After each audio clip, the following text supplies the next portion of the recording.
El deseo de ser el más importante puede aparecer incluso en los lugares más espirituales.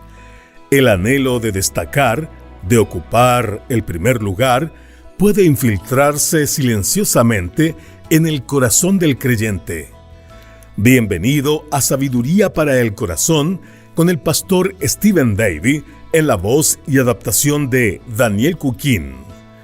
Hoy, en nuestro estudio del Evangelio de Lucas, encontramos a los discípulos discutiendo sobre cuál de ellos era el más importante. Pero en lugar de responder como esperaríamos, Jesús los sorprende con una lección que cambia por completo nuestra idea de lo que significa ser grande. Acompáñenos en esta enseñanza transformadora titulada La grandeza según Jesús. Pat Riley, entrenador de baloncesto y miembro del Salón de la Fama, popularizó una expresión muy interesante: la enfermedad del más.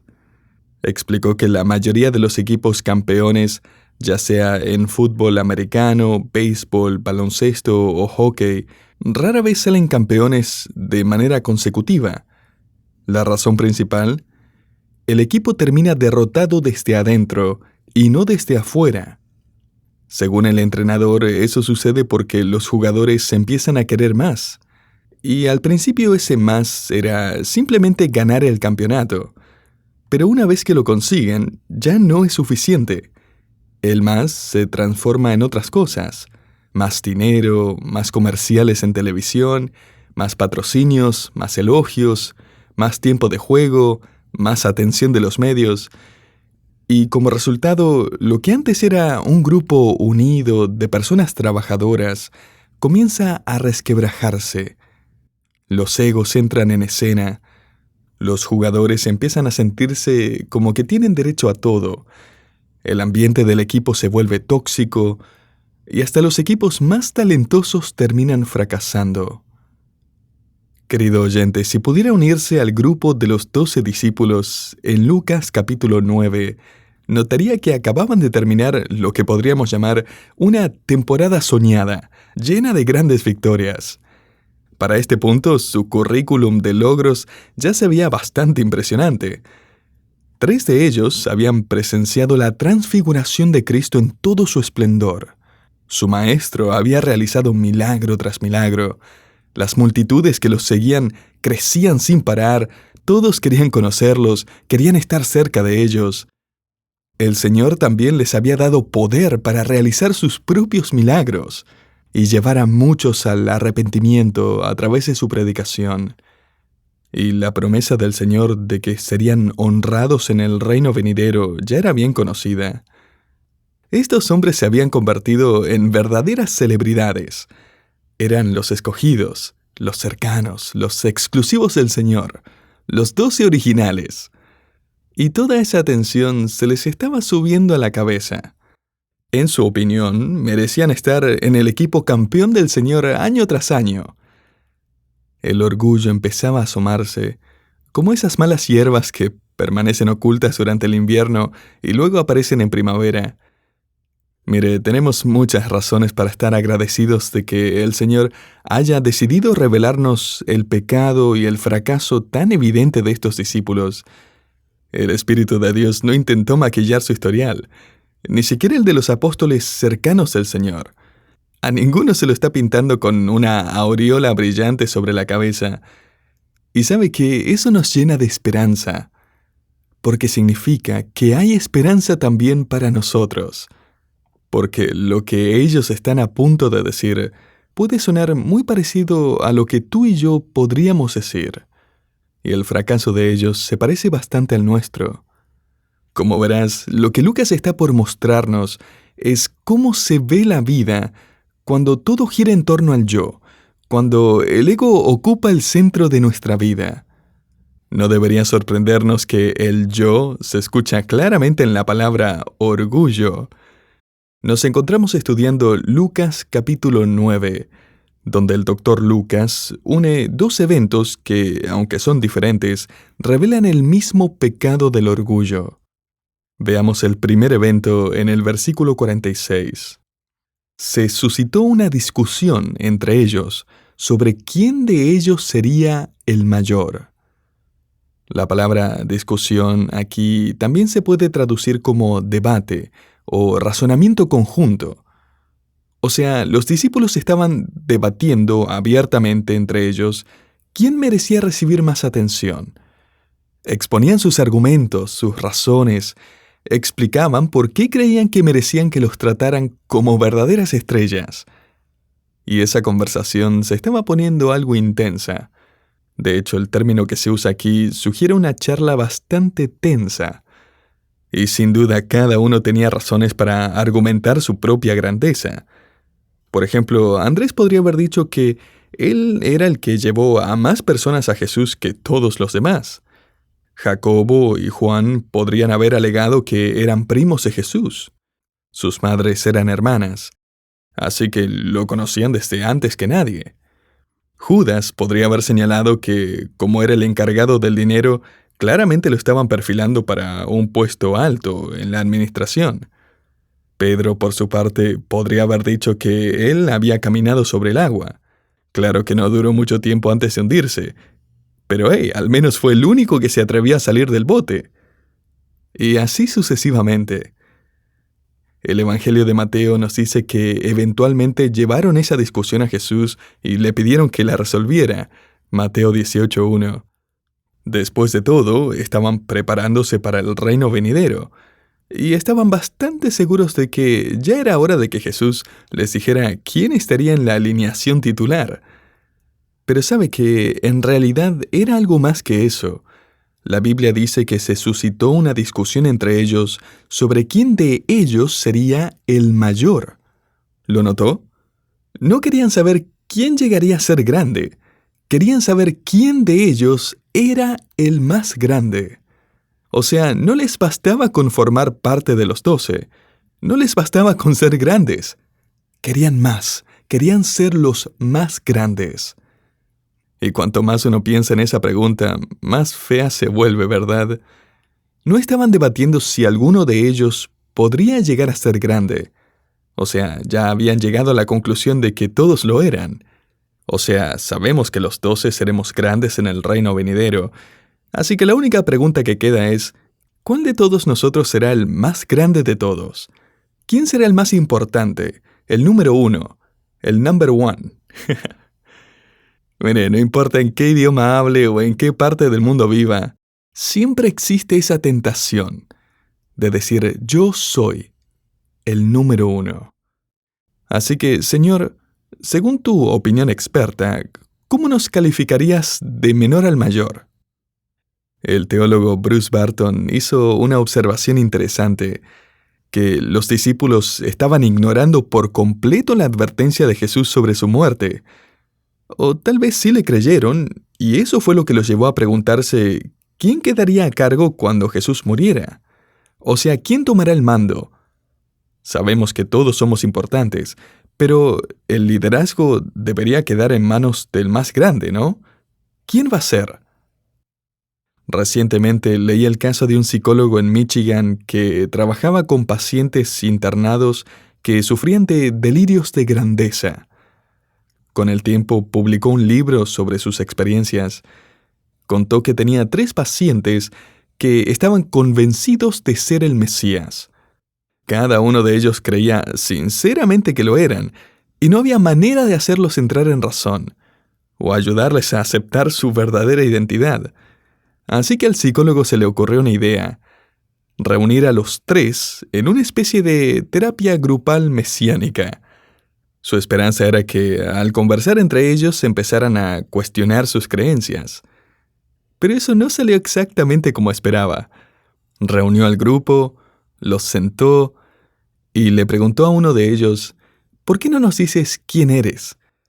El hombre respondió con total convicción, yo soy el Mesías, el Hijo de Dios, y fui enviado para salvar al mundo. Los otros 2 lo miraron en silencio. Entonces el doctor le preguntó, ¿y cómo sabes eso? El hombre respondió, Dios me lo dijo. A lo que uno de los otros pacientes levantó la voz y dijo: «Yo nunca te dije tal cosa». Ahora bien, los discípulos no creían que eran igual a Jesús, pero sí parecían estar preguntándose quién sería el siguiente en el orden de importancia. De cualquier manera, lo cierto es que estaban profundamente contaminados por el orgullo. Estaban convencidos de su propia importancia, empeñados en hacerse notar. Plantear esa pregunta abiertamente y además hacérsela directamente a Jesús no significa que hayan perdido la cabeza, pero sí que estaban fuera de lugar. Y es que, querido oyente, así es como lucen, como suenan y actúan los seguidores de Jesús cuando su vida gira en torno al yo, cuando todo se trata de sí mismo. Y encuentro algo increíblemente alentador en esta escena, y es que Jesús no los reprende con dureza o los descarta. Él no decide empezar de nuevo con otro grupo. Y eso me anima, porque nos muestra que el Señor está dispuesto a trabajar con personas defectuosas, pecadoras y orgullosas. Y Él sigue enseñándonos, formándonos y moldeándonos. Él está dispuesto a seguir obrando con personas que cometen los mismos errores que nosotros, personas absortas en su propia imagen, personas tan frágiles y torpes como estos 12 superestrellas. Solo mírelos en ese momento. Están enfrascados en discusiones, compitiendo entre ellos, actuando de forma egoísta, ambiciosa, autosuficiente, y aún así el Señor no los descarta. Sí, los va a reprender, los va a corregir, pero Él no los va a abandonar. Y Él está a punto de enseñarles ahora que si uno verdaderamente quiere ser grande, debe hacerse pequeño. Porque es cuando uno reconoce que no es nada, que el Señor puede convertirlo en algo que sirva para su gloria, y no para la nuestra. Teniendo eso en mente, observe que Jesús ni siquiera responde a su pregunta. Es como si no los hubiera escuchado pedirle que los clasificara del 1 al 12. En lugar de eso, Él simplemente toma el recurso visual más cercano y lo coloca en medio del grupo. Preste atención ahora al versículo 47. Pero Jesús, conociendo los pensamientos de sus corazones, tomó a un niño y lo puso a un lado, y les dijo: «El que reciba a este niño en mi nombre, a mí me recibe, y el que me recibe a mí, recibe el que me envió. Porque el que es más pequeño entre todos vosotros, ese es el más grande». Ahora, nota que Jesús no los reprende aquí por querer ser grandes. Lo que hace, sin embargo, es redefinir lo que realmente significa ser grande. O sea, déjenme mostrarles cómo luce un gran discípulo. Y entonces les muestra a un niño pequeño. La palabra griega es paidion y se refiere a un niño pequeño, como de edad preescolar. Y dice: «El que reciba a este niño en mi nombre, a mí me recibe». Ahora bien, Jesús no está diciendo que si uno es amable con los niños va a ir al cielo. Y tampoco está diciendo, si quieren ser grandes en el reino venidero, actúen como este niño. Jesús no les está pidiendo en este pasaje que imiten al niño. Lo que Él está diciendo es básicamente esto: la forma en que traten a este niño revelará si han entendido lo que realmente significa ser grande. Para entender eso, tenemos que volver al contexto del primer siglo. En aquella época, los niños eran prácticamente ignorados por la cultura. Por ejemplo, el Talmud, que es el documento central del judaísmo rabínico, recopilado años antes del nacimiento de Cristo, servía como una guía para la vida. Y sabe que allí se registraba que pasar tiempo con los niños no aportaba nada valioso a la vida de una persona. De hecho, se consideraba una pérdida de tiempo. Más adelante, en el capítulo 18 de Lucas, Jesús va a poner esa mentalidad de cabeza cuando les diga a los discípulos: «Dejad a los niños venir a mí y no se lo impidáis». Mientras que los discípulos estaban intentando alejar a los niños que querían acercarse a Jesús. Y es que, para ellos, la grandeza se medía por la compañía que uno tenía. Las personas importantes se relacionaban con otras personas importantes. Los que tenían prestigio recibían en sus casas a otros igualmente influyentes. Pedro, Jacobo y Juan seguramente pensaban que estaban en primer lugar porque habían estado cerca de Jesús. E incluso en el monte de la Transfiguración habían compartido momentos con Moisés y el profeta Elías. O sea, ¿qué más necesitaban para ser considerados grandes, si ya estaban relacionados con semejante grandeza? Pero Jesús en esencia les dice no. Si reciben a un niño, a alguien pequeño, a alguien débil, dependiente, sin estatus, sin poder, sin logros, sin nada que aportar aparentemente, si reciben a un niño así, están en buen camino de demostrar la clase de actitud que refleja mi corazón y el de mi Padre. La palabra traducida recibir apunta a la hospitalidad típica allí en el cercano Oriente. O sea, no se trataba solo de abrirle la puerta a alguien, sino de velar por sus necesidades, de tratarlo con amabilidad, de buscar su bienestar, de hacerle sentir parte de la vida de uno. ¿Y no es eso lo que naturalmente hace uno con las personas importantes o influyentes? Queremos conversar con ellos, almorzar con ellos, tenerlos en nuestra lista de contactos, porque creemos que aportan a nuestra vida, que nos elevan. Pero con un niño eso no sucede, ¿verdad? Los rabinos del tiempo de Jesús enseñaban que los que pasaban tiempo en lugares donde se reunía la gente común o hablaban con niños estaban arruinando sus vidas. ¿Por qué? Porque un niño de jardín de infantes no tenía ningún prestigio, no podía honrar a nadie, no podía ayudarlo a avanzar en su carrera, solo era una distracción, un estorbo. Pero Jesús dice aquí, si recibes a un niño en mi nombre, es decir, si lo sirves por mi causa, para mi gloria, aunque no pueda darte ningún reconocimiento terrenal, entonces comenzaste a entender lo que significa la verdadera grandeza. El camino hacia arriba es hacia abajo, hacia lo más bajo, como quien se arrodilla para hablar, jugar o aún servir a un niño. Y no solo se trata de dar un buen ejemplo ante una cultura que persigue otra definición de grandeza, también es una invitación directa a los padres a demostrar esa humildad en lo cotidiano, porque la tentación por la grandeza comienza desde temprano, en silencio. Por ejemplo, durante el chequeo de los 6 meses, cuando el pediatra le dice si su bebé está por debajo o por encima del promedio en peso o estatura. Y desde allí, la presión no hace más que aumentar.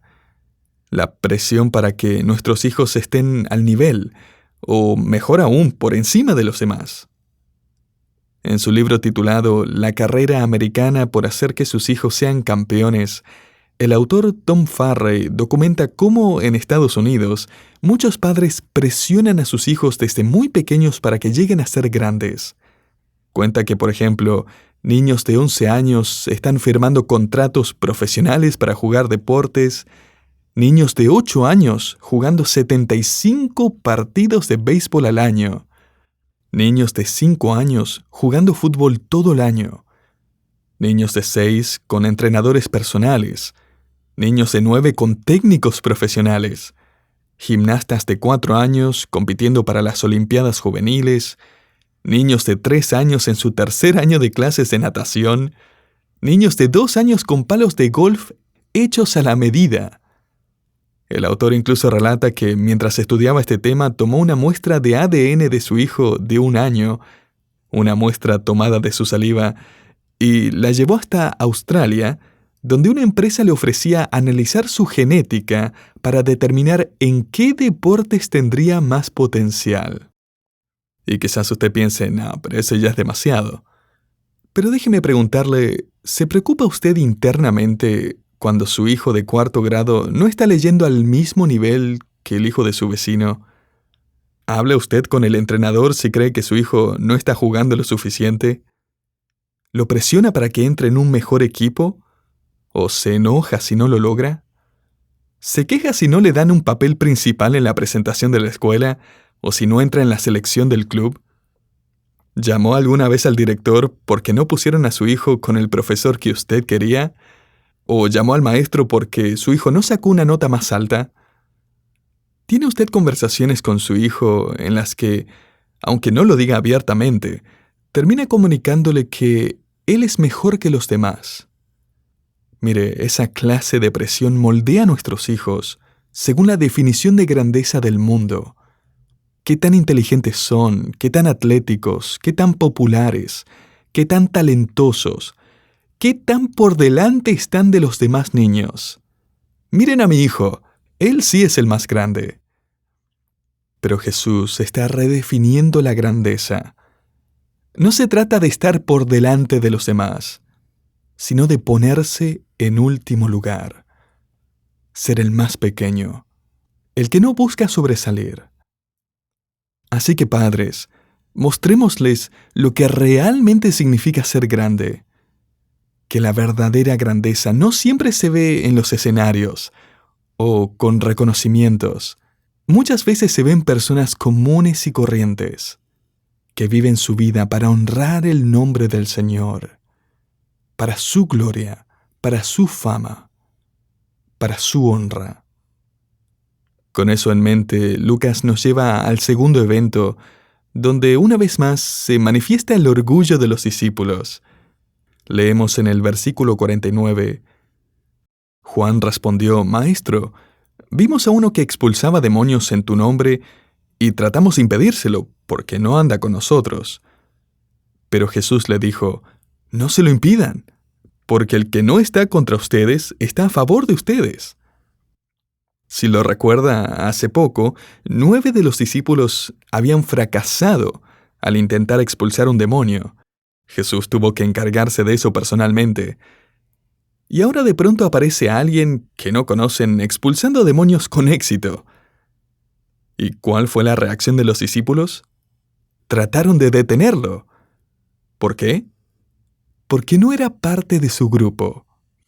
El Evangelio de Marcos aclara que este hombre sí era un creyente, y él estaba haciendo la obra del Señor, en el nombre del Señor, y en el poder delegado del Señor.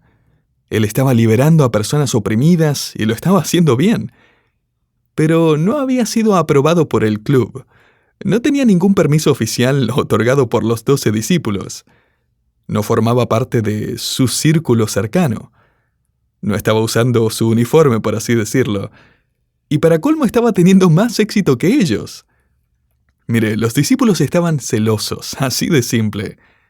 Querían detener a ese hombre porque los estaba dejando en evidencia. Lo veían como una competencia, alguien que los estaba opacando. Claro que podían adornarlo con lenguaje espiritual. Señor, Él no ha estado cerca de ti como nosotros. Él no ha sido probado como nosotros. No fue elegido para estar en el círculo íntimo como nosotros.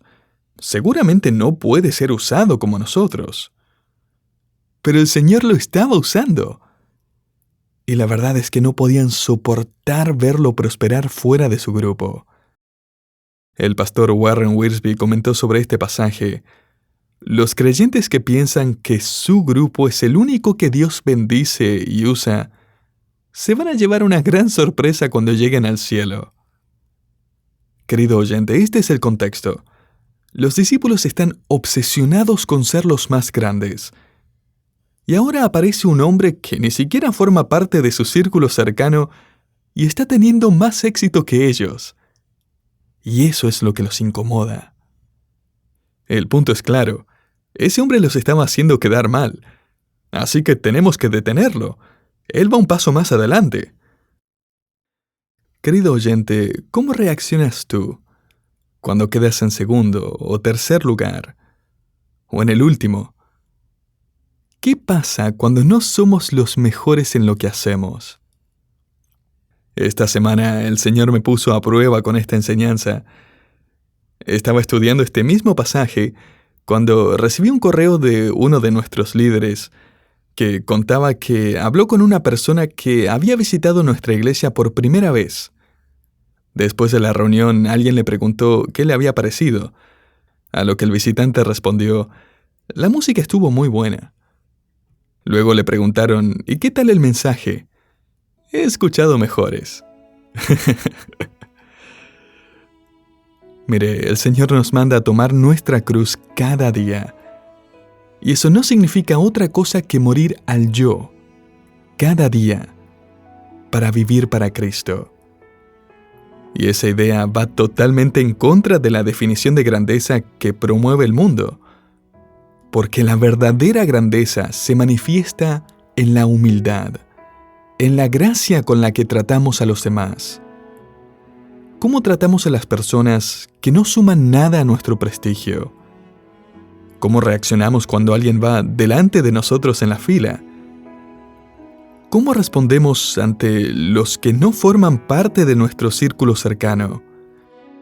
¿Y cómo nos sentimos cuando parece que Dios favorece a otros más que a nosotros? Es en esos momentos donde se revela lo que realmente hay en nuestro corazón. Tal vez este es el recordatorio que usted necesitaba de que debemos tomar nuestra cruz y seguir a Cristo. Porque al final, la cruz es el lugar donde el yo debe morir, donde volvemos a entregar ese ego que quiere ser visto y reconocido y celebrado, donde dejamos el orgullo atrás. Así que le invito a que hoy sea ese día en que una vez más ponga el yo a los pies de la cruz, para que solo Cristo brille.